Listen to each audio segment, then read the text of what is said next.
मूर्ति पूजा क्यों करते हैं? एक पत्थर कोई भगवान होता है क्या? उसकी पूजा क्यों करते हैं? ये भोग लगाया, आज तो पत्थर को भी नहीं लगाया, आज तो हम और नीचे गिर गए, गोबर को भोग लगाया। मंदिर में भी पत्थर लाते हो कहीं से, उसको बिठा देते हो और उसको भगवान में के पूजा करने लगते हो। इतने सारे लोगों को बेवकूफ बनाते हो। जीवन है ऐश करने के लिए, तो ऐश करो ना, क्यों यहाँ पे आके बैठते हो, कथा सुनते हो? अगर भगवान नास्तिकता का प्रवर्तन करें तो सभी लोग नास्तिक हो जाएंगे। हरे कृष्णा। तो हम लोग सब एकत्रित हुए हैं आज यहाँ पर गोवर्धन पूजा महोत्सव के लिए।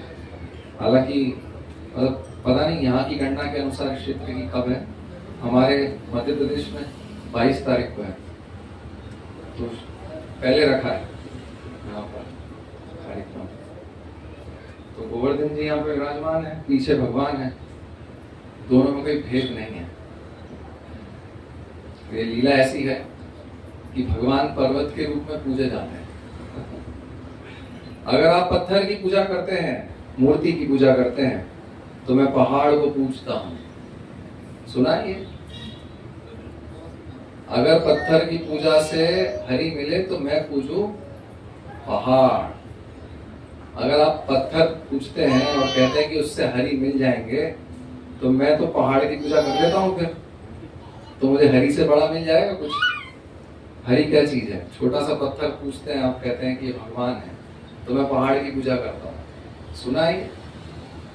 तो हम आज पत्थर की पूजा नहीं, हम पहाड़ की पूजा करते हैं। ये लोग बहुत आक्षेप करते हैं, आप लोग मूर्ति पूजा क्यों करते हैं? करते हैं आक्षेप? क्या जवाब है आप लोगों के पास? हम सब बेवकूफ हैं। हम मूर्ति पूजा करते हैं, आक्षेप आता है हमारे ऊपर। हम मूर्ति पूजा क्यों करते हैं? एक पत्थर कोई भगवान होता है क्या? उसकी पूजा क्यों करते हैं? ये भोग लगाया, आज तो पत्थर को भी नहीं लगाया, आज तो हम और नीचे गिर गए, गोबर को भोग लगा रहे। पत्थर तो अच्छी धातु है ना, गोबर से श्रेष्ठ है, पता नहीं, साइंटिफिक गणना के अनुसार तो श्रेष्ठ होगी शायद। तो आज हम गोवर्धन को भोग लगा रहे हैं और कह रहे हैं कि ये पहाड़ जो है वास्तव में गोवर्धन वो पत्थर का ही है। ऐसे ही पहाड़ है जैसे यहाँ पर सारे पहाड़ हैं आपके, इसी प्रकार का पहाड़ है गोवर्धन एक। तो हम उसकी पूजा कर रहे हैं आज। वृंदावन में है वो गोवर्धन, हम पूजा यहाँ करते हैं। तो हम मूर्ति पूजा ऐसे ही नहीं करते, किसी भी मूर्ति की पूजा करते हैं क्या? मतलब मूर्ति पूजा पे आक्षेप किया जाता है कि हम पत्थर की पूजा करते हैं, तो हम किसी भी पत्थर की पूजा करते हैं क्या? नहीं करते ना। रास्ते में बहुत सारे पत्थर हैं, यहाँ पूरा पहाड़ है पत्थरों का, तो हम कहीं भी गोवर्धन मना रहे हैं क्या? हम लोग विशेष ये गोवर्धन को भोग लगा रहे हैं ना। श्री विग्रह, अर्चा विग्रह पूजन, श्री विग्रह भगवान स्वयं उपस्थित है मंदिर में, तो हम वहां पर भोग लगाते हैं ना, वहां पर सब आराधना करते हैं, भगवान से प्रार्थना करते हैं, षोडश उपचार वहीं करते हैं ना, सब चीजें, और कहीं क्यों नहीं करते हैं? तो हम सामान्य पत्थरों की पूजा नहीं करते, पहला उत्तर तो यह है। हम हर पत्थर की पूजा नहीं करते, तो आपका आक्षेप यहीं पे गलत हो गया। लेकिन फिर भी आप पत्थर की पूजा क्यों करते हो? मंदिर में भी पत्थर लाते हो कहीं से, उसको बिठा देते हो और उसको भगवान में के पूजा करने लगते हो। इतने सारे लोगों को बेवकूफ बनाते हो। तो क्या हम ये कर रहे हैं? क्या कर रहे हैं? हम पत्थर नहीं लाते। हम शास्त्रों में देखिए, हम कुछ भी चीज मन से नहीं करते। मन से कुछ भी चीज करने से वो गड़बड़ हो सकता है, मन से करने से, है ना। मान लीजिए यहाँ पे हम लोग 50 लोग यहाँ पुरुष बैठे हैं लगभग, तो हम अगर मन से पूजा करना शुरू करें, तो आप किसी की करेंगे, आप किसी की करेंगे, आप किसी की करेंगे, आप किसी की करेंगे, आप किसी की, तो बहुत सारे 50 भगवान यहाँ पे बन जाएंगे। तो हम लोग एक विधि पालन करते हैं, विशेष विधि से पूजा करते हैं। हर कैसी पूजा नहीं करते, वो भी एक विधि है। और हर वस्तु की पूजा नहीं करते, वो भी एक विधिवत रूप से करते हैं। और वो विधि हम कहां से लेते हैं? एक अथॉरिटी से। अथॉरिटी मतलब समझते हैं हिंदी में? प्रमाण। हम लोग ऐसे अप्रामाणिक चीजें नहीं करते, मन घड़ंत नहीं करते। जैसे लोग बोलते हैं ना, तुम लोग तो कुछ भी करते हो, पत्थर की पूजा करते हो, ऐसा नहीं करते हैं। मैंने पहला तर्क दिया ना कि हम सामान्य पत्थरों की पूजा नहीं करते, हम विशेष पत्थर की पूजा करते हैं। और विशेष पत्थर क्या है? तो विशेष कैसे हो गया वो? तो भाई वो हमने विधि से देखा, वो हमने शास्त्रों में पढ़ा है और शास्त्र का फिर अलग प्रमाण है, वो एक अलग चीज है, शब्द प्रमाण। तो हमने वहां से प्रमाण लेके एक विशेष धातु लाए। वो धातु पत्थर हो सकती है, वो कोई और धातु हो सकती है, मेटल हो सकता है, कोई मेटल, उसकी पूजा करते हैं, मेटल के भगवान होते हैं, या फिर उसी के अनुसार कोई और धातु हो सकती है, कुछ भी हो सकता है। लेकिन शास्त्रों के प्रमाण के अनुसार हम वो वस्तु लाते हैं। मतलब धातु भी हम शास्त्रों के अनुसार चुनते हैं, मन से नहीं चुनते। तो मतलब विशेष धातु है ना, पत्थर हो सकता है, और लकड़ी, जगन्नाथ भगवान लकड़ी हो सकती है, मेटल हो सकता है, हम लोग अभिषेक करते हैं, मेटल हो सकता है। तो उसका जो विशेष मेटल भी ऐसे नहीं लाते हैं, मेटल ले आए फिर विशेष उसका रूप उसको देते हैं मेटल को, है ना। मेटल ऐसे ही नहीं रख देते हैं, कोई भी लाके लोहे का एक पिलर रख दिया, कुछ भी रख दिया लाके, ऐसा नहीं करते ना हम लोग। हम उसको विशेष आकृति देते हैं, उसको एक पर्सनैलिटी बनाते हैं, एक व्यक्ति बनाते हैं हम, क्योंकि भगवान एक व्यक्ति है, भगवान निराकार नहीं है, भगवान का आकार है, भगवान एक व्यक्ति है, और भगवान अपने भक्तों के साथ आदान प्रदान करते हैं। और हम हर किसी व्यक्ति की, हम लोग शाहरुख खान की मूर्ति नहीं बनाते हैं, क्योंकि शास्त्रों में नहीं दिया है ना। आजकल तो बनाते हैं शायद, अमिताभ बच्चन और रजनीकांत के मंदिर बनाते हैं, वो सब बेवकूफी है। लेकिन हम लोग शास्त्र से प्रमाण लेके विशेष आकृति देते हैं, जैसा कि शास्त्रों में वर्णन किया है भगवान के बारे में। उस आकृति विशेष, उस धातु विशेष को उस विशेष जगह पे रख के उसकी विधिवत, उसका हम लोग प्राण प्रतिष्ठा करके, विधि से मंत्र उच्चारण करके, चीजें वैसी विधिवत करके सारी, हम उस धातु में या उस पत्थर या जो भी हम कहें, उसमें व्यक्ति विशेष की आकृति बना के उस व्यक्ति को आमंत्रित करते हैं, वो भी प्रामाणिक विधि से, मन घड़ंत नहीं। आप समझे? वो मूर्ति जो है उसकी प्राण प्रतिष्ठा होती है, उसमें प्राण डाले जाते हैं, उसमें भगवान का आह्वान किया जाता है, वो स्वयं भगवान। अभी भगवान तो कितने ही रूप ले सकते हैं, वो एक अलग तर्क है। भगवान पत्थर के रूप में भी आ सकते हैं, पत्थर में भी आ सकते हैं, भगवान पत्थर भी हो सकते हैं, भगवान पत्थर से जीवित व्यक्ति बन सकते हैं, है ना। वो भगवान की महिमा है, भगवान की अचिंत्य शक्ति है। तो भगवान वहां पर आते हैं और फिर उस विशेष धातु से बने व्यक्ति जो हैं भगवान, उनको वहां आमंत्रित करके फिर हम उनकी सेवा प्रारंभ करते हैं। इस प्रकार से भगवान, जो श्री भगवान जो वैकुंठ लोक में है, जो गोलोक वृंदावन में है, वो स्वयं यहाँ पर कृपा रूप हमारे सामने हमारी सेवा स्वीकार करने के लिए यहाँ पर अर्चा विग्रह के रूप में विद्यमान होते हैं, है ना। हमने फ्लेक्स बनाया, अभी फ्लेक्स नहीं, क्या कहते हैं इसको, कटआउट कहते हैं। कटआउट तो कोई धातु नहीं है शास्त्र में वर्णन भी नहीं। अभी कोई तर्क करेगा कि तो कटआउट है, आपने तो बोला था शास्त्र में तो कटआउट नहीं दिया है, लेकिन शास्त्र में भगवान की आकृति दी है ना।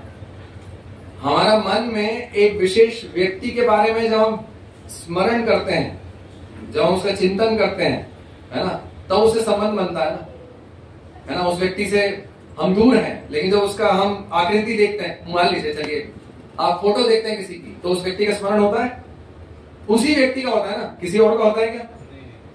फोटो देखी, जैसे अपने कोई, मान लीजिए, क्या बोलना चाहिए, अभी तो कल्चर थोड़ा अलग है, पुराने कल्चर में मान लीजिए अपनी माँ की फोटो देखी, आजकल तो ऐसा होता नहीं, माँ बाप की तो याद आती नहीं है, लेकिन फिर भी एक उदाहरण देता हूँ। तो माँ की फोटो देखी तो माँ की याद आती है, कहीं दूर हो तो पढ़ने गए हैं और फिर याद आती माँ की फोटो, माँ कितना प्रेम करती है, तो माँ की याद आती है और किसी की याद नहीं आती है। तो ऐसी भगवान विशेष एक आकृति हम जब देते हैं कृष्ण या राम की, और फिर उन पे ध्यान करते हैं, है ना, उन पे ध्यान करते हैं उनको देखने के लिए, क्योंकि हम नहीं देख सकते भगवान को अभी, ये जड़ आंखों से भगवान का दर्शन हम नहीं कर सकते। तो भगवान हमारे सामने कैसे आएंगे? तो वो कृपा अवतार उनका लेते हैं, अवतरित होते हैं कृपावश अर्चा विग्रह के रूप में, हमारी सेवा ग्रहण करने की। हमारी योग्यता नहीं है भगवान की सेवा करने की, हमारी बुद्धि जड़ है, मटीरियल आंखें हैं हमारी, भौतिक दृष्टिकोण हमारा भौतिक है, हम आध्यात्मिक वस्तु को ये जड़ आंखों से कैसे देख पाएंगे? तो ये जड़ पदार्थों से ही, इन्हीं जड़ पदार्थों से, जैसे गोबर है, इससे हमने गोवर्धन बनाया है, और अभी गोवर्धन वहां वृंदावन में, लेकिन हम यहाँ पर इनकी पूजा करते हैं, और ये पूजा उसी के बराबर है। अभी हम यहाँ परिक्रमा करते हैं, सामान्यतः परिक्रमा करते हैं, पता नहीं मुझे, लेकिन सामान्यतः परिक्रमा करते हैं, तो गोवर्धन की परिक्रमा हो गई आपकी यहीं पे, वही वो गिरिराज गोवर्धन जो है वृंदावन, वो यही विद्यमान है, क्योंकि हमने भक्ति भाव से उनको प्रेम पूर्वक यहाँ भेंट अर्पण की, वो हमारी सेवा स्वीकार करते हैं। तो वो भगवान यहाँ पे फ्लेक्स के रूप में भी आ सकते हैं, फ्लेक्स नहीं कट आउट के रूप में भी आ सकते हैं, और हमारी सेवा स्वीकार कर सकते हैं। यही तो भगवान की अचिंत्य शक्ति है। भगवान, अभी कोई कहेगा लेकिन फिर भी ये भौतिक वस्तु है ना, और भगवान तो आध्यात्मिक है ना, तुम्हारा सारा समझ में आ रहा है लेकिन ये समझ नहीं आ रहा, वो आध्यात्मिक व्यक्ति है ना, ये तो भौतिक वस्तु है, ये भौतिक वस्तु भगवान कैसे हो गई? तो भाई ये भी भगवान की अचिंत्य शक्ति है। हम लोग सब भौतिक हैं कि नहीं है? अभी भौतिक शरीर है हमारा, लेकिन हम भक्ति करते हैं, और भक्ति करते करते हमारा टारगेट क्या है? क्या टारगेट है हमारा? हम भक्ति क्यों करते हैं? यहाँ पे क्यों टाइम वेस्ट कर रहे हैं? संडे को हम लोग बीच पे जा सकते थे, शराब शराब सब तो है यहाँ पे, कबाब तो वो करते, यहाँ क्यों बैठे हैं हम लोग? वाई? क्यों बैठे हैं हम लोग? क्या टारगेट क्या है हमारा? ध्येय क्या है? Why we are wasting our time? क्यों हमारा समय नष्ट करें? जीवन है ऐश करने के लिए, तो ऐश करो ना, क्यों यहाँ पे आके बैठते हो, कथा सुनते हो? क्या लाभ होगा? क्यों? कृष्ण प्रेम। कृष्ण प्रेम, तो उससे क्या हो जाता है? कृष्ण प्रेम से कृष्ण प्राप्ति। कृष्ण प्राप्ति क्या होती है? कृष्ण प्राप्ति back to God head.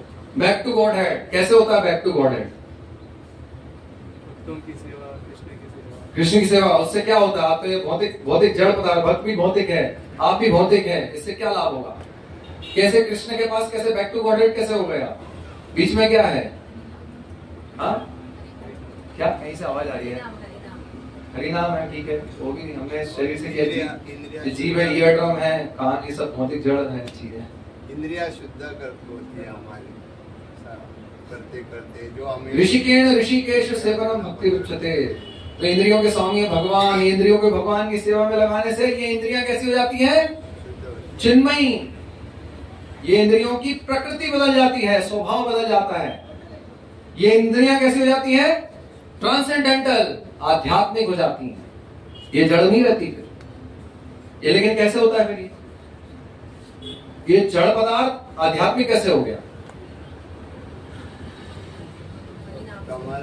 Hari नाम से। तो हरि नाम क्या है? ये गोलोकेरे प्रेम धान हरि नाम संकीर्तन। ये भगवान की कृपा जो है वो गोलोक से यहाँ पे आई है नाम कीर्तन के रूप में, नाम के रूप में। भगवान का नाम, नाम नामकारी बहुधा निज सर्वशक्तिस। जो भगवान का नाम है वो कैसा है? पूर्ण शुद्धो नित्य मुक्तो अभिन्नत्वात् नाम नामिनो। ये कैसा नाम है? क्या है वो? नाम चिंतामणि चैतन्य रस विग्रह। पूर्ण शुद्धो नित्य मुक्तो अभिन्नत्वात् नाम नामिनो। तो ये नाम जो है वो भगवान से अभिन्न है, ये भगवान की कृपा है। भगवान हमारे पास हमेशा आने वाले नहीं, इस धाम में हमेशा रहने वाले नहीं। भगवान का धाम कहाँ है? गोलोक में है। लेकिन भगवान यहाँ आते हैं एडवर्टाइज करने, ये देखो मेरा जीवन, चिंता मुक्त जीवन है मेरा, मैं गाय के साथ घूमता हूँ, कोई काम धाम नहीं है मुझे, आओ मेरे साथ मजा करो। क्यों यहाँ पे 12 घंटे 13 घंटे काम करते हो? क्या जड़ सुख है यहाँ पे? कुछ सुख नहीं है। क्या सुख मिल रहा है तुम्हें? मेरे साथ चलो, एडवर्टाइज करने के लिए। लेकिन भगवान यहाँ रहते नहीं। तो वो भगवान का नाम हमारे पास हमेशा है। कलयुग में, युग धर्म है ये, भगवान का नाम, वो पावर जो भगवान की है, जो भगवान की शक्ति है भगवान के नाम में। नाम नामकारी बहुधा निज सर्व शक्ति। भगवान कितने शक्तिमान है बताइए? कितने शक्तिमान है भगवान? कितने शक्तिमान है भगवान? कौन बताएगा? कितनी शक्ति भगवान में? हाँ हाँ, सर्वशक्तिमान। तो सर्वशक्तिमान मतलब कितनी शक्ति भगवान में? सर्वशक्ति मतलब क्या? अचिंत्य शक्ति, अनंत शक्ति है। समुद्र है ना ये, समुद्र में कितनी नदियां आ रही हैं, गिन सकते हैं आप? कितना पानी है? कोई उसका माप नहीं है। ऐसे भगवान की शक्ति है, उसका माप नहीं कर सकते हम। अचिंत्य शक्ति। अब इतनी सारी शक्ति, तभी तो श्रद्धा नहीं होती ना नाम में। अरे भाई इतनी बड़ी शक्ति वो कैसे पता चलती है? जब भगवान ऐसे आके गोवर्धन उठा देते हैं, यूं कुकुर मुत्ते के पेड़ की तरह यूं उठा देते हैं। आप ये मृदंग उठा सकते हैं ऐसे? ये हाथ भी नहीं, राइट हैंड भी नहीं, लेफ्ट हैंड। उल्टे हाथ से हम क्या कार्य करते हैं? जो थोड़ा हल्का होता है, जो लेफ्ट हैंडर नहीं है। नहीं, भगवान ऐसे हल्का काम है उनके लिए। पर्वत उठा, अच्छा ये उठा, ये उठा। कितना पता आपको? गोवर्धन 21 किलोमीटर की परिक्रमा है, 21 किलोमीटर। ये तो कुछ भी नहीं है। भगवान तो वरादेव के रूप में आए तो पृथ्वी को उठा दिए। ये तो क्या है गोवर्धन? ये तो कुछ भी नहीं है ना गोवर्धन। भगवान तो पृथ्वी उठा दिए, वरादेव आए पृथ्वी ले गए। अरे ये भी कुछ नहीं है। महाविष्णु तो अचिंत्य ब्रह्मांड ग्रहण करते हैं। उनके श्वास से, इनके श्वास से ब्रह्मांड अचिंत्य अनंत ब्रह्मांड शक्ति निकलती है। तो हम क्या भगवान की शक्ति का माप करेंगे? अब मैं कहूं कि वही शक्ति आपने हरे कृष्णा बोला उसमें आ गई तो आश्चर्य होगा ना? श्रद्धा तो नहीं होगी ना इतनी जल्दी। अरे ऐसे कैसे हो सकता है? ये तो ये क्या अतिशोक्ति होगी, ज्यादा बोल दिया कुछ। ये ऐसा नहीं हो सकता, ये ज्यादा हो गया। लेकिन आप विश्वास कीजिए ऐसा है, क्योंकि ये प्रमाण है। क्योंकि यही नाम लेके हमारे कितने आचार्य, कितने शुद्ध भक्त भगवत धाम चले गए। श्रील प्रभुपाद पीछे है शायद, मेरी पीठ नहीं, अच्छा श्रील प्रभुपाद है यहाँ पर। तो ये गए भगवत धाम, चलिए गए। अगर जो लोग नहीं जानते हैं तो मुझसे सुन लीजिए, ये भगवत धाम गए। एक भौतिक शरीर में ऐसे हमारे बीच में ही थे।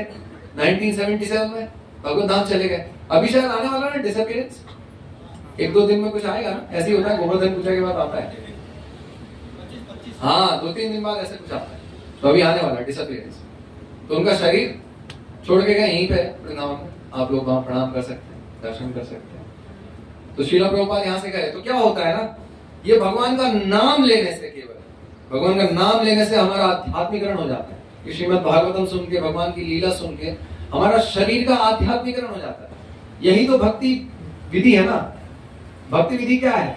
ये विधि विधान क्या पालन करते हैं हम? ये जो हम विधि ये कर रहे हैं, ये क्या है? कौन सी भक्ति है ये? हम लोग कौन सी भक्ति करते हैं? साधना भक्ति करते हैं। साधना, साधना, हम लोग साधना करते हैं। तो ये जो भक्ति है, इस भक्ति से हमारा क्या हो रहा है? आध्यात्मिकरण हो रहा है। इसकी सारे विधि विधान जब हम पालन करते हैं तो हमारा आध्यात्मिकरण हो जाता है। इसी सा शरीर जीवन मुक्त से उच्चते। इसी कलयुग में, इसी जगह पर रहकर भी हम मुक्त हो सकते हैं, मुक्त अवस्था में प्राप्त हो सकते हैं। सा शरीर हम भगवत धाम जा सकते हैं। ये सिद्धि मिल सकती है, ये भगवान की शक्ति, अचिंत्य शक्ति। तो हम कोई मूर्ति पूजा नहीं करते हैं, मैं ये बोल रहा था। तो हम लोग विशेष विधि से, शास्त्रों में जो अनुमोदित है, वो विशेष धातुओं से उसको विशेष आकृति देके, जैसा कि शास्त्रों में वर्णन है, भगवान का रूप कैसा है उसका सबका वर्णन है ना। यम श्याम सुंदरम अचिंत्य गुण स्वरूपम, भगवान का वर्णन है ना, श्याम सुंदर। तो वैसा रूप देखे, वैसा कलर जो भी देखे, हम फिर उस भगवान की पूजा करते हैं और वो भगवान उसको ग्रहण करते हैं। उससे हमारा आध्यात्मिकरण होता है और हम भगवत धाम जाने के योग हो जाते हैं। आप बोले थे बैक टू गॉड, यह है विधि, ये तरीका है। ओके, तो मैं जस्ट इसमें बता रहा था कि हम लोग आज पहाड़ की पूजा कर रहे हैं जिसका नाम है विशेष गोवर्धन। तो ये गोवर्धन लीला क्या है, ये क्या हुआ था? अभी हम कथा के मूड में आ जाते हैं। अभी मैंने फिलोसफी बताई, छोटी सी कथा है भगवान की, कुछ रोचक है काफी। इससे पहले, कथा शुरू होने से पहले, गोवर्धन लीला, उससे पहले छोटी सी एक और लीला आती है। भगवान जंगल में जाते हैं, काफी दूर निकल जाते हैं। बलराम और गोप बालक सब लोग रहते हैं उनके साथ, मित्र उनके। तो भगवान जाते हैं गोचारण के लिए। भगवान प्रतिदिन गोचारण के लिए जाते हैं नंगे पैर। ये भगवान का काम है, ये भगवान का बिजनेस है ना। तो भगवान जाते हैं सामान्य और ज्यादा दूर चले जाते हैं। तो गोपालकों को भूख लगती है और वे आग्रह करते हैं भगवान से, भगवान आपने बहुत सारे असुरों का वध किया है, हमारी ये जठर अग्नि इसका वध कीजिए, इसको मारिए, कुछ खिलाइए हमें। तो जाते हैं और फिर उनको बोलते हैं कि एक काम करो, तुम यहाँ पे पास में यज्ञ हो रहा है, तो वहां पे जाओ और वहां से कुछ भिक्षाटन करके लाओ, मधुकरी करके लाओ, जाओ। तो जाते हैं भगवान के कहने पे, कृष्ण बलराम के कहने पे। तो जाते हैं और वहां मांगते हैं ब्राह्मणों से। वहां पे यज्ञ चल रहा होता है यज्ञशाला में। तो ब्राह्मणों को बोलते हैं कि हम लोग ऐसे ऐसे यहाँ से आए हैं और हमारे साथ, जैसे बड़े आदमी का नाम लेने से क्या होता है ना कि आपको फेवर मिल जाता है, सिफारिश। हमारे साथ कृष्ण और बलराम भी हैं, ऐसा बोलते हैं। हम अकेले नहीं हैं, तो हमारे साथ कृष्ण बलराम हैं, क्योंकि हमें मिलेगा नहीं अगर हमें बुलाओगे, लेकिन कृष्ण बलराम को तो दोगे ना। तो उनका नाम लेते हैं कि वो लोग भी हमारे साथ हैं और वो भूखे हैं, वे लोग भूखे हैं जंगल में, तो हमें कुछ दीजिए, हमें थोड़ा चावल दीजिए। अब कृष्ण बलराम वहां से बोलते हैं कि तुम चावल मांगना, क्योंकि सामान्यतः चावल अवल तो कोई भी दे देता है ना, ज्यादा कुछ फीस टूटती तो लोग नहीं देते, लेकिन चावल तो कोई भी दे सकता है। तो बोलते हैं थोड़ा भात ले वहां से चावल ले, तो भाई चलो गुलाब जामुन रसगुल्ले तो नहीं मांगे, चावल मांगे तो दे ही देंगे। तो चावल भी ना मिला। वो ब्राह्मण उनकी बातें नहीं सुनी, वो अपने यज्ञ में लगे रहे। कृष्ण और बलराम का नाम सुन के, जिनके लिए यज्ञ कर रहे हैं, जहाँ आहुति दे रहे हैं, वो यहीं पे है, सामने है, आंखों के सामने उनके दर्शन करने नहीं गए और उनको प्रसाद भी नहीं दिया। यहाँ पे यज्ञ में उनको खिला रहे हैं, उनका तो पेट भर रहा है, लेकिन जब उनसे मांगने आए सामने तो मना कर दिया, नहीं दिया, मतलब देखा ही नहीं, उनकी तरफ ध्यान नहीं दिया।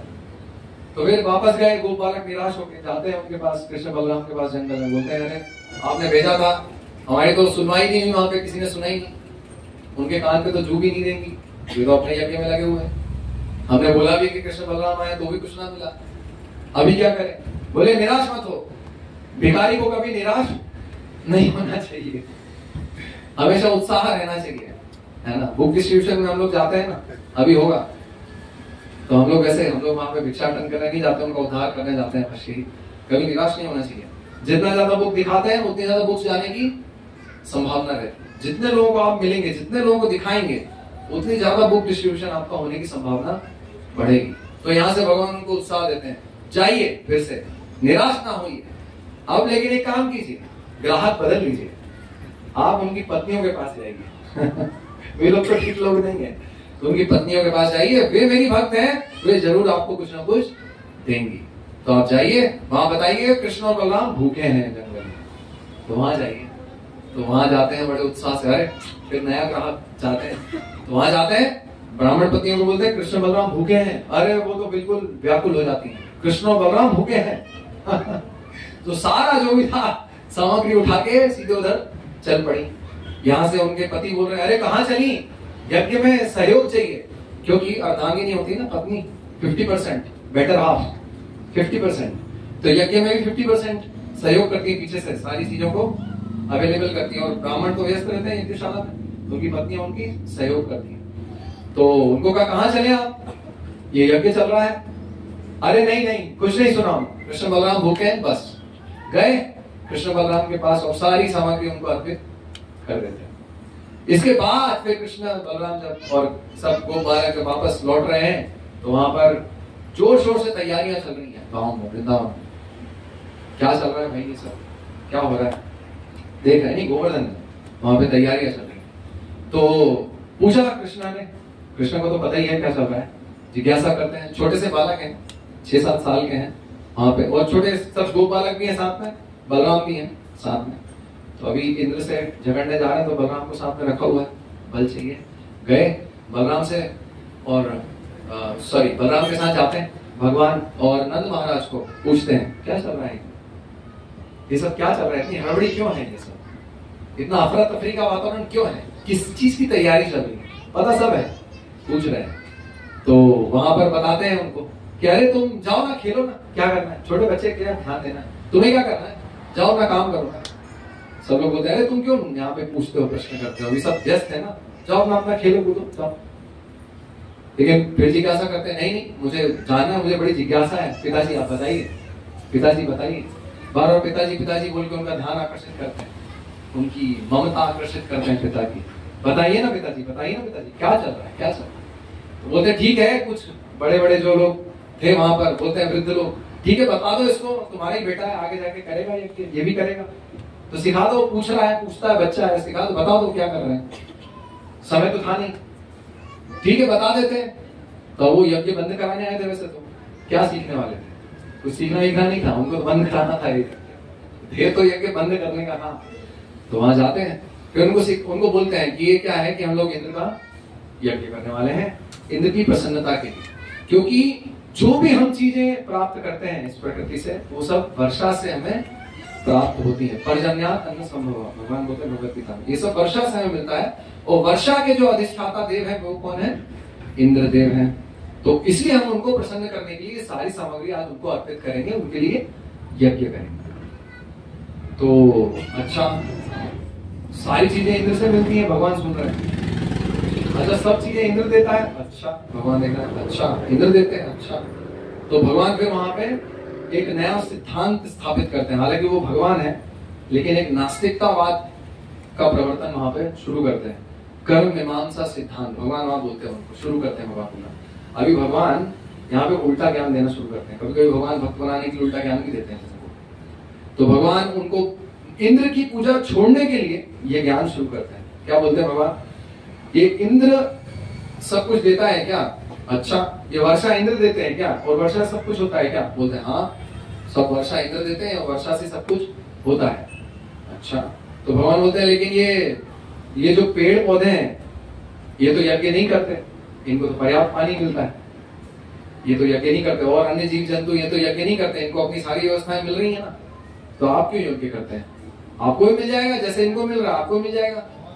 जंगल में इतने वन्य प्राणी है वो तो यज्ञ नहीं करते ना आपकी तरह, तो आप क्यों यज्ञ करते हैं? आपको भी मिल जाएगा। ये तो भाई ये तो सब प्रकृति के सिद्धांत है ना। जैसा आप कार्य करते हैं तो वैसा आपको फल मिल जाता है। कर्म मीमांसा सिद्धांत भगवान स्थापित करते हैं। यह एक प्रकार का नास्तिकतावादी सिद्धांत है। इसमें भगवान भी नहीं है, देवता भी नहीं है। मतलब देवता का तो खंडन करना ही है, क्योंकि इंद्र का खंडन करना है, तो भगवान अपने आप का भी खंडन कर रहे हैं। मतलब क्या बोलते हैं, वर्क इज वर्शिप, जो आप करते हैं उसी से आपका भरण पोषण होता है। जो चीज करने से आपका भरण पोषण होता है वही आपकी पूजा है। मतलब कर्म ही पूजा है।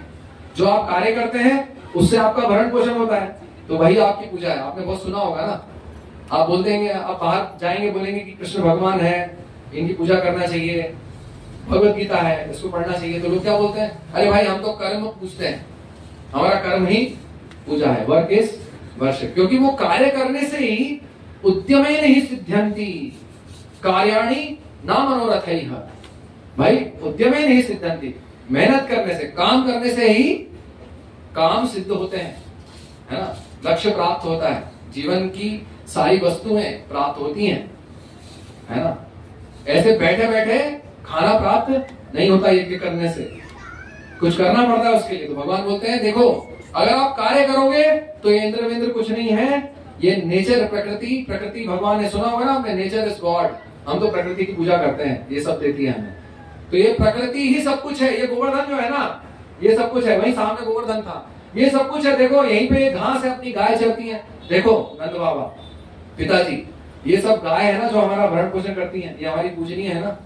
तो इनका खाना सब यहीं से मिलता है ना, हमें इनको घास मिलती है, इससे हमारा सारा भरण पोषण हो रहा है ना। और जो भी है हमारा जल हमें यही दे रहा है, यहाँ झरने हैं, फ्रेश वाटर है गोवर्धन में, वो हमें मिलता है वहां से। यहाँ पे कंदमूल है, इससे हमारा पेट भरता है। ये इंद्र कहाँ से आया बीच में? ये इंद्र कौन है?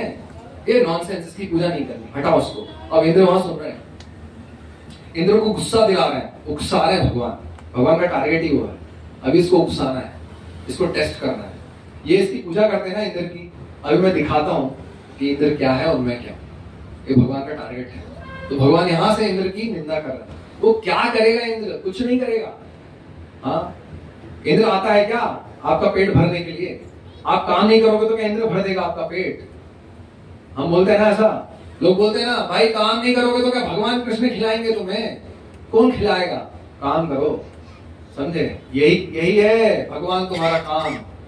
ये तो भगवान नहीं आएंगे तुम्हें खिलाने हाथ से, ऐसा मानते हैं यहाँ पे लोग। खाना कहाँ से मिलता है? काम करने से मिलता है ना, मेहनत करने से, है ना। काम करने के लिए जो प्रेरणा देते हैं वो भगवान देते हैं ना। हाँ अच्छा, प्रेरणा भगवान देते हैं, लेकिन काम तो हम करते हैं ना। तो भगवान तो नहीं आते हमें खिलाने के लिए, भगवान आते हैं खिलाने के लिए। प्रभु खिलाने आते हैं क्या? अरे आते हैं भाई, भगवान खिला के भी जाते हैं। वो कथाएं भी पढ़ लीजिए आप। भगवान आते भी हैं। भगवान साक्षी गोपाल के रूप में, मूर्ति के रूप में चल के आए। भगवान ने कहा देखो भाई तुम ऐसी डिमांड कर रहे हो मुझसे कि मैं तुम्हारा साक्षी बनूं, पर मैंने खुद ने आज तक नहीं सुना कि कोई मूर्ति चल के गई, तो तुम मुझे क्यों चला रहे हो? पहली बार मैं साक्षी बन जाऊंगा ना, वहां प्रकट हो जाऊंगा ऐसे भगवान के रूप में। जैसे मैं प्रकट होता हूँ ना तो सब मान जाएंगे कि भगवान है। तो मूर्ति को तो चला के ले जा रहे हो वृंदावन से इतनी दूर, वहां उड़ीसा तक, वृंदावन से उड़ीसा तक तुम मूर्ति को मांगते हो कि मेरे साथ चलो तुम भगवान, क्योंकि तुम्हारे सामने साक्षी हुआ है तो तुम जाके गवाही दो, साक्षी बनो, चलो।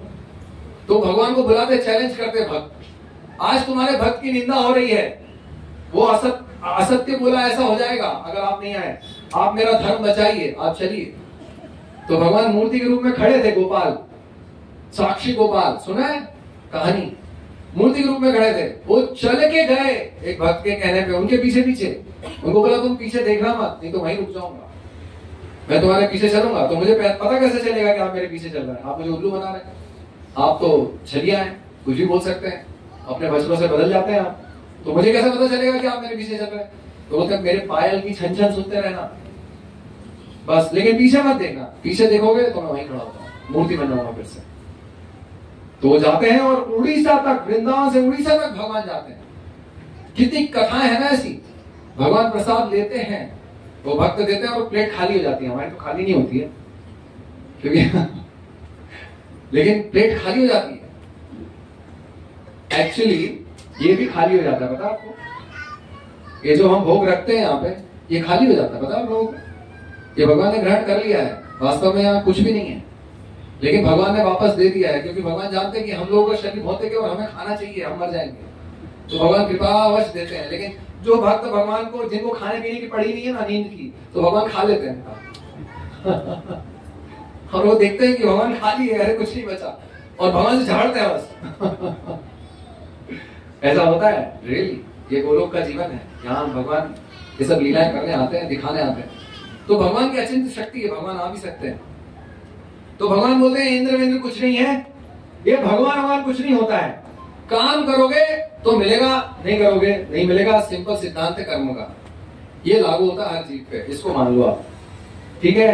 तो वृंदावन वासी बेचारे शास्त्र वास्त्र पढ़े नहीं थे, यहाँ से शास्त्र से बता रहे हैं। षड दर्शन है, कर्म मीमांसा में एक दर्शन है, षड दर्शन में ये कर्म मीमांसा सिद्धांत है ना, 6 दर्शन में से। अब वो कहाँ पढ़े लिखे बेचारे वृंदावन वासी, अब ये छोटा सा बालक 7 साल का कर्म मीमांसा बता रहे हैं और तर्क कर रहे हैं। अब भगवान जब तर्क करने आते हैं तो भगवान के आगे तर्क तो कोई चलता नहीं। अगर भगवान नास्तिकता का प्रवर्तन करें तो सभी लोग नास्तिक हो जाएंगे, जैसे कि इस लीला में हो गए। अच्छा ऐसा है कृष्णा, तो मान गए सब लोग, हाँ ठीक है, बंद इंद्र पूजा। सोचिए आप, भगवान चाहे तो नास्तिकता का प्रवर्तन कर सकते हैं, किया भगवान ने, और भगवान चाहे तो भक्ति का, अपनी भक्ति का प्रवर्तन कर सकते हैं। भगवान ने आगे भगवत गीता कह दी, भगवान खुद को भगवान बोल रहे हैं, अहम सर्वस्य प्रभवः अहम ममेवांश जीव लोके जीवो भूत सना। ममे ऐसे शब्द यूज कर रहे हैं भगवान, मैं अहम, मैं मम, मैं, ऐसा भगवान। भोक्ताराम यज्ञ तपसाम, सब भगवान, मतलब सब जगह भगवान बोल रहे हैं मैं भगवान हूं। वो भगवान यहाँ नास्तिकता का प्रवर्तन कर रहे हैं, बड़े होके वही भगवान भगवत गीता बोल रहे हैं, है ना। तो अभी तुम्हें मैं उल्लू बना रहा हूँ, बाद में सुधार लूंगा, बाद में ठीक कर दूंगा उठान, लेकिन तुम पहले देवी देवता की पूजा बंद करो। पहले ये जानो कि मैं भगवान, उसको सिद्ध करने के लिए लीला करते हैं, ठीक है। अभी भगवान ने तर्क किए, वहां तो ये फिसल गए सब लोग, नास्तिक बन गए। हाँ ठीक है भाई, जो कृष्ण कह रहे हैं सही लग रहा है, वो तो पूरे हिप्नोटाइज हो गए, हाँ बिल्कुल सही तर्क है, कोई तर्क कर पाया नहीं, और वो इंद्र पूजा बंद कर दी। बोला चलो ये सब जितनी वस्तु है सब ले चलो, गोवर्धन को अर्पित करेंगे। ये गोवर्धन हमारा भगवान, ये प्रकृति भगवान है, ये हमें सब दे रही है, ये गोवर्धन ही हमारा भगवान है। तो गोवर्धन को जाके सारी चीजें वहां पे सहर्ष सब लोग अर्पित करते हैं गोवर्धन पर्वत को, और सभी वृंदावन वासी वहां जाते हैं, फिर गोवर्धन को अर्पित करते हैं। ये अन्नकूट फेस्टिवल है, इस दिन तो फीस्टिंग नहीं होती, फास्टिंग नहीं होती, फीस्टिंग होती। आज कोई उपवास नहीं रहता, ऐसा उत्सव है, क्योंकि अन्नकूट, इसके साथ अन्नकूट, ये जो पर्वत रखा है छोटा सा है व्हाइट चावल का, ये अन्नकूट। आज तो अन्न बांटने का उत्सव है, ये उत्सव में बहुत अन्न बांटा जाता है और खाया भी जाता है। अगर बच जाता है तो पहले बांटा जाता है, पहले खाया नहीं जाता है, पहले बांटा जाता है फिर खाया जाता है। ये फेस्टिवल का मुख्य केंद्र है।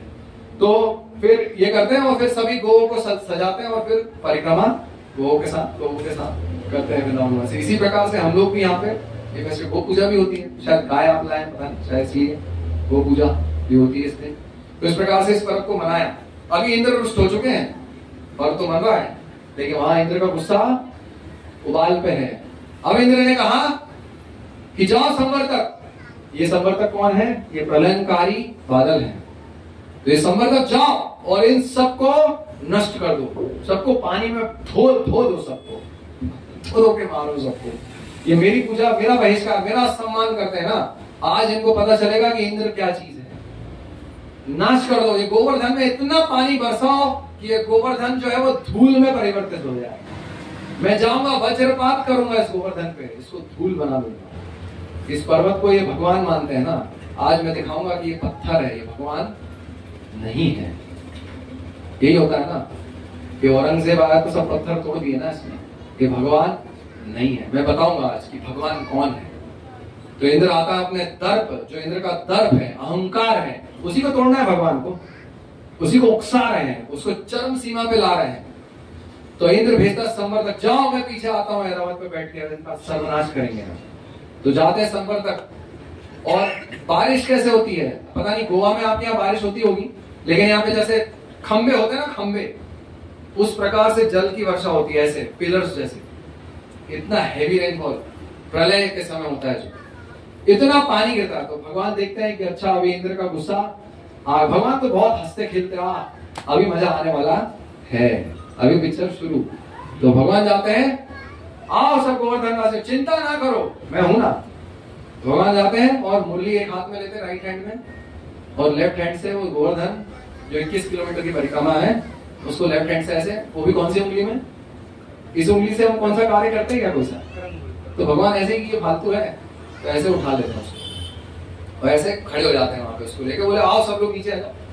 वो एक बड़ा सा गांव बन जाता है, क्योंकि छोटी मोटी जगह नहीं है गोवर्धन, अभी भी गोवर्धन एक जगह है, तो एक गांव बन जाता है। सब गोवर्धन वासी वहां पर नीचे पहुंच जाते हैं। अभी उनको कृष्ण पे विश्वास नहीं है, क्योंकि वो लोग नहीं मानते कि कृष्ण भगवान है।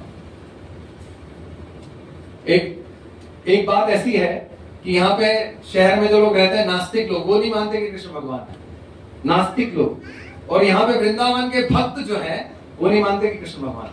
देखिए ये अजीब बात है नहीं, वो भक्त है वो नहीं मानते कि भगवान है, वो कहते हैं ये तो मेरा भाई है, बलराम कहते हैं, या जो भी अन्य गोप बालक है, ये तो मेरा मित्र है ना, वो सोचते हैं। ओ यशोदा माँ, ये तो मेरा बच्चा है छोटा सा, इसको क्या आता है, इसको कुछ नहीं आता, बेवकूफ है तो इसको डंडी से मारूंगी, भी सिखाऊंगी। और वो भगवान है, अनंत कोटि नायक है वो भगवान, ब्रह्मांड का नायक है वो भगवान छोटा सा अभी आके पर्वत उठा दिया। अब इनको विश्वास नहीं हो रहा है, तो ये लोग डंडे ले लेके टिका रहे हैं उस पर्वत पे कि कहीं कृष्ण से कहीं बैलेंस मिस हो जाएगा तो हम लोग, अब जैसे कि वो पर्वत को रोक लेंगे।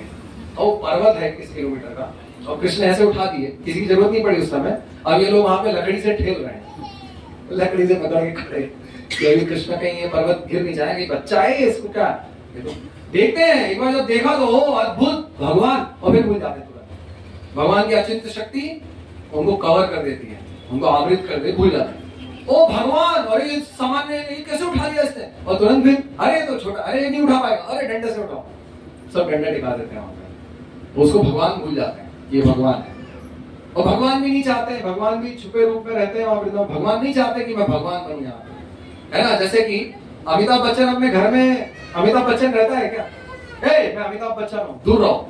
उसका बच्चा अभिषेक बच्चन आएगा, पिताजी प्रसाद, मैं अमिताभ बच्चन, मेरा ऑटोग्राफ लो, ऐसा नहीं करता ना। तो वो नहीं चाहता अपने आप को अमिताभ बच्चन, अपने आप को भगवान दिखाना घर पे, उसका घर है वृंदावन, तो सोचता है ये मेरे घर वाले हैं, इनको क्यों भगवान दिखाना है। फिर इनके साथ आत्मीयता नहीं रहेगी ना, फिर और निरंस आ जाएगा, फिर वो आ जाएगी सम्मान, और क्या कहना चाहिए, ऐश्वर्य, उससे पूजा होने लगेगी। मुझे पूजा नहीं, मुझे पूजना नहीं है यहाँ पे, मुझे तो इनका खेलना है, इनका झूठा खाना है, इनके साथ दौड़ना है, मस्ती करनी है। तो इसके लिए क्या है, वो भगवान अपने आप को भगवान वहां बताते नहीं है, वो छुपा के रखते हैं। तो अब लेकिन कई बार उनको दिखाना, भाई इंद्र ने इतना बड़ा अटैक किया, अब देवता से लड़ना है तो कुछ दिखाना होगा शक्ति, तो दिखा देते हैं गलती से, ओ ये क्या हो गया, फिर बच्चे बन जाते हैं, हाँ मैंने कुछ नहीं किया, मुझे कुछ नहीं आता, ये तो पता नहीं कैसे हो गया, खुद क्या है। इस प्रकार से भगवान उठाते हैं, वो वृंदावन वासी वहां पे उसको सपोर्ट देते हैं, और वहीं पे 7 दिन तक भगवान आराम से मुरली वादन करते हैं, वहां पे सब लोग सुनते हैं, और वृंदावन वासी वहां पर भगवान का प्रत्यक्ष दर्शन करते हैं 7 दिन कंटिन्यूअस, क्योंकि उनको विरह भाव था भगवान के प्रति। एक भगवान का ये भी कारण है ये गोवर्धन लीला करने का, एक तो है इंद्र का दर्प हटाना, दूसरा अपने आप को भगवान सिद्ध करना, देवी देवता पूजा साइड में करना, एक ये है कि वृंदावन वासियों को जो विरह भाव रहता है जब भगवान गोचरण के लिए जाते हैं जितने घंटे, क्योंकि भगवान सुबह से जाते हैं फिर गोधूली पे वापस आते हैं लगभग 4-5 बजे, तो वो जो समय है जब वो भगवान का दर्शन नहीं कर पाते तो उनके अंदर विरह भाव होता है, भगवान के प्रति बहुत विरह होता है। तो भगवान ने कहा क्यों नहीं इनको 7 दिन कंप्लीट पैकेज देता हूं, गोवा का फुल पैकेज, ऐश करो 7 दिन का। तो भगवान अपने भक्तों को ये अवसर प्रदान करने के लिए ये लीला करते हैं, 7 दिन का ये अवसर प्रदान करते हैं। तो भगवान ये गोवर्धन उठाते हैं, प्रत्यक्ष रूप से भक्त लोग भगवान का दर्शन करते हैं, उनका संग करते हैं और 24/7 भगवान उनके आंखों के सामने होते हैं, है ना, जिससे उनकी आंखों को शांति मिलती है ना। तो इसके लिए भगवान ये लीला करते हैं। तो सब गोवर्धनवासी वहां है, भगवान यहाँ मुरली वादन कर रहे हैं, वहां इंद्र का गुस्सा चरम पे है, इंद्र वज्रपात कर रहे हैं, गोवर्धन हिल ही नहीं रहा है, सब लोग आराम से वहां पे हैं। अब इंद्र 7 दिन के बाद जो इंद्र के बादल संवर्तक थे वो खाली हो गए, उनका सारा पानी खाली हो चुका, इंद्र भी खाली हो चुके। अभी क्या करे भाई, इसका तो कुछ हुआ ही नहीं, ये तो सब एंजॉय कर रहे हैं, नाच रहे गा रहे हैं, तो इनका तो उत्सव चल रहा है गोवर्धन, और मैं यहाँ परेशान हो रहा हूँ, टेंशन में हूँ। अब वो समझ गया भाई ये कोई साधारण व्यक्ति नहीं हो सकता, ये तो स्वयं भगवान ही है। जैसे ब्रह्मा जी को याद आई कि ये भगवान कैसे, जब ब्रह्म विमोहन लीला हुई ब्रह्मा जी ने चेक किया, ऐसे इंद्र ने चेक किया, मालूम था कि ये भगवान आएंगे, उनके बुलाने पे तो भगवान आते हैं, इंद्र के कहने पे तो भगवान इंद्रारी लोकम क्या है वो, इंद्रारी क्या है वो, हाँ वो श्लोक कौन सा है, इंद्रारी व्याकुलम लोके गणंती युगे युगे, है ना, ऐसा है ना। तो इंद्र के शत्रुओं को दमन करने के लिए भगवान आते हैं, ऐसा वर्णन श्रीमद् भागवत में। तो अभी इंद्र ने नहीं बुलाया, ब्रह्मा जी ने ही बुलाया, अभी ये लोग भूल जाते हैं कि भगवान है। भगवान इतना ऐसा लीला करते हैं कि ये भूल जाते हैं कि भगवान, क्योंकि छोटे से है ना, बाल गोपाल छोटे से 7 साल का बच्चा, अभी हमारी बच्ची हो 6 साल की है, तो इतने बड़े भगवान है। अब उनको क्या, इसको क्या भगवान, हा हा हा, कोई भगवान होता है क्या ऐसा बच्चा, ये कोई भगवान है क्या, ऐसा खेल रहा है, नंगे पैर घूम रहा है, कोई भगवान है क्या। भगवान मतलब भैया ऐश्वर्य उसके, इतनी शक्ति। तो एक और चीज मैं जो बता रहा हूँ, सबसे इंपॉर्टेंट चीज है गोवर्धन लीला की, तो ये विश्वास नहीं करते इंद्र और ब्रह्मा जैसे लोग कि भगवान है, ऐसा बच्चा भगवान हो सकता है। तो भगवान ये दिखाने के लिए कि एक मेरा एस्पेक्ट है, एस्पेक्ट मतलब क्या कहते हैं, एक परिपेक्ष मेरा भगवान होने का क्या है, सर्वशक्तिमान, शक्तिशाली, मुझसे ज्यादा शक्तिशाली और कोई नहीं, बलम बलवताम अहम, जो बल है, जो शक्ति है, वो उसका स्रोत कौन है, मैं हूं। हम किसी में देखते हैं ना, भयंकर मॉन्स्टर शक्ति होती, किसी में भयंकर शक्ति होती ना, वो 1 कुंटल 2 कुंटल उठा के फेंक देता, लगता है बाप रे क्या शक्ति है इसमें, इसके सामने खड़े नहीं होना भाई, है खाली कोई 7 फीट का आदमी होता है, उसको देख लगता भाई हमारी हवा निकल जाती ना इसके सामने। तो उसकी शक्ति क्या है, भगवान सभी शक्ति को स्रोत है, जो सबसे बलवान है वो भगवान से शक्ति ले रहा है ना। भगवान के सामने हिरण्यकश्यप को एक मच्छर के समान, मच्छर कुछ भी नहीं है, इंद्र चंद्र ये सब कुछ नहीं है, भगवान की शक्ति है। तो भगवान ये दिखाने के लिए एक परिपेक्ष, कि तुमने मेरा एक परिपेक्ष देखा है, इससे जाना कि मैं भगवान हूं, कि मैं ऐसा शक्तिशाली हूं, मैं ऐसे महान कार्य करता हूं, लौकिक कार्य नहीं करता हूं, अलौकिक कार्य करता हूं, है ना, कि मैं ऐसे कार्य करता हूं, अतिमर्थ्यानि ऐसे काम करता हूं जो सामान्य मनुष्य नहीं कर सकते। ये भाग तुमने देख के मुझे भगवान जाना ना अभी तक, लेकिन मेरा इससे अच्छा भाग जो तुमने नहीं देखा जाना, वो अभी मैं तुम्हें बताने आया हूं। मेरा संबंध मेरे भक्तों से, मेरा प्रेम मेरे भक्तों के प्रति, उसको मैं दिखाना चाहता हूं। और ये संबंध के लिए मैं बालक बन के आया हूं, मैं भगवान बन के यहाँ नहीं आया हूं। लेकिन तुम गलतफहमी में मत रहना कि मैं भगवान नहीं हूं, क्योंकि छोटा बच्चा हूं 7 साल का, लेकिन सारे अवतारों की शक्ति मेरे अंदर है। ये वरादेव आए थे, उन्होंने पृथ्वी लोक उठाया था ना, तो वो छोटी शक्ति दिखा रहा हूं मैं गोवर्धन उठा के, कोई बड़ी चीज नहीं है मेरी, जरूरत पड़ेगी तो पूरा ब्रह्मांड उठा लूंगा, छोटी सी बात है मेरी। तो भगवान के अंदर सारे अवतार समाहित है, भले ही भगवान केवल 7 साल के बालक हैं, लेकिन इस भ्रम में मत आना कि 7 साल का बालक भगवान नहीं हो सकता। मैं 7 साल का इसलिए हूं क्योंकि मेरा प्रेम है इन भक्तों के प्रति, इसलिए मैं बालक बन के इनके साथ खेलता कूदता हूं। लेकिन अगर तुम इनके बारे में कुछ गड़बड़ करोगे तो मैं भगवान तो हूं ही 7 साल का हूं कि भगवान तो मैं हूं ही, तो मैं ये कर सकता हूं। तो ये दिखाने के लिए, ये परिप्रेक्ष्य दिखाने के लिए भगवान 7 साल की एज में, उम्र में ये लीला करते हैं, गोवर्धन लीला। ये सबसे महत्वपूर्ण एस्पेक्ट है इस लीला का। भक्तों के प्रेमवश भगवान वृंदावन में बाल गोपाल के रूप में खेलते कूदते हैं, तो ये लीला है भगवान। तो इंद्र फिर समर्पित हो जाते हैं भगवान को।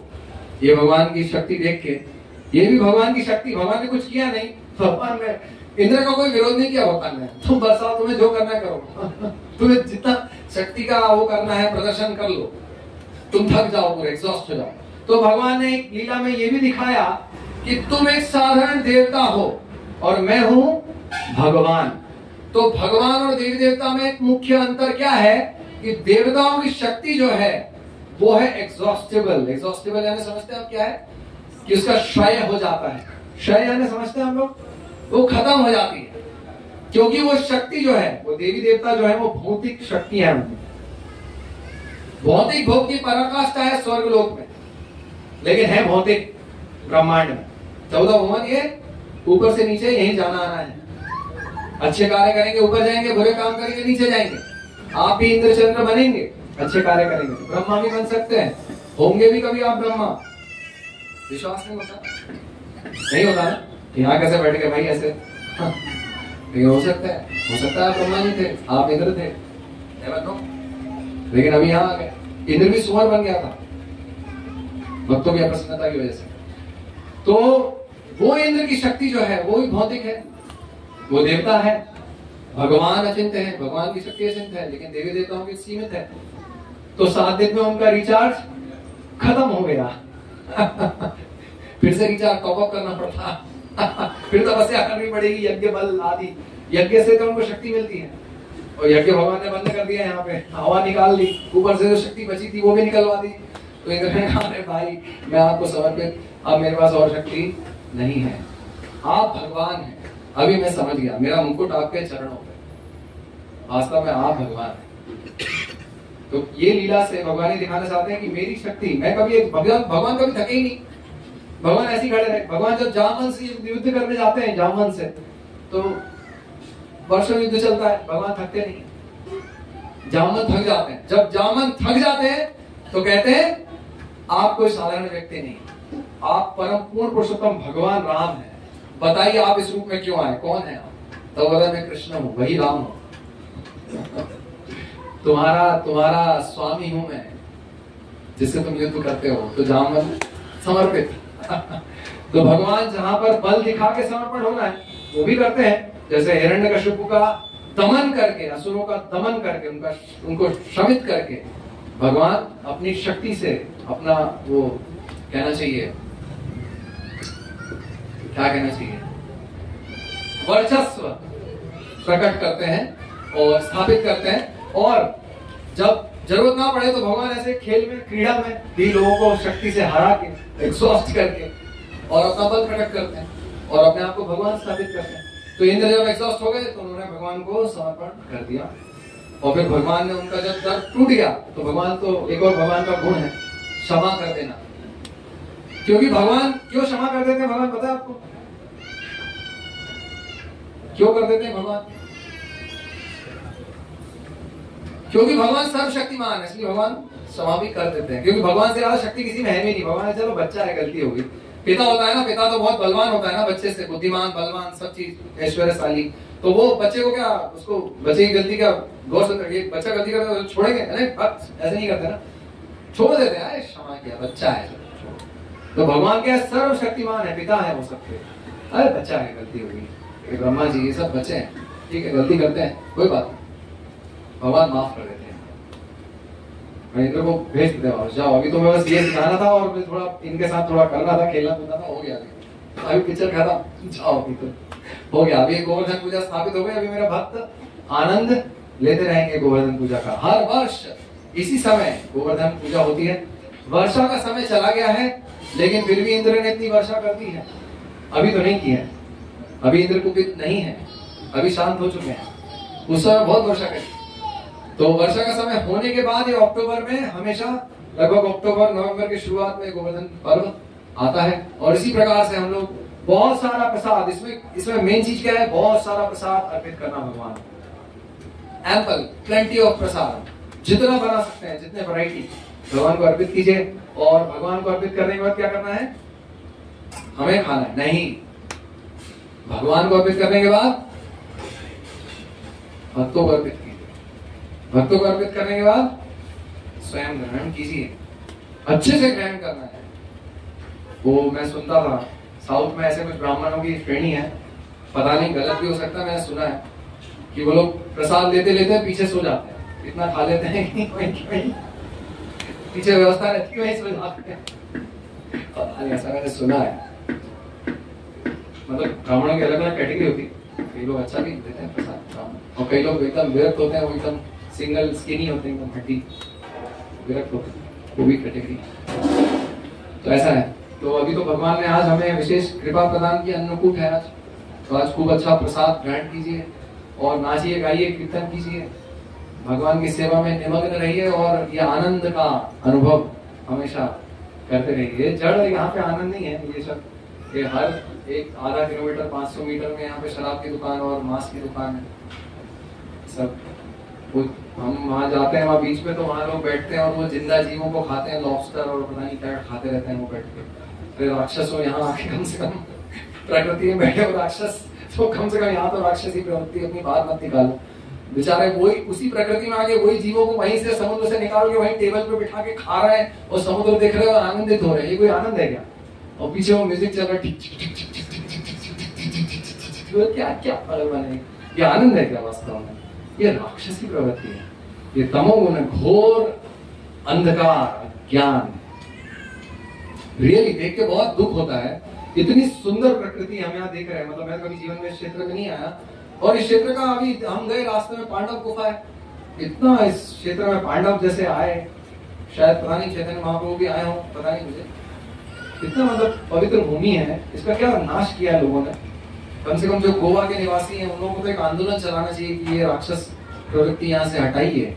हम जाते हैं वहाँ बीच में, इतनी सुंदर प्रकृति। वो गए थे हम लोग आरामबोल में, एक लेक है, वहाँ हम गए थे, वहां से पत्थर और दुर्गम रास्ता है, वहां हम गए। तो वहां गए तो पूरा प्लास्टिक और पन्नियां वो लेक में पूरा सुशोभित है, शोभायमान है।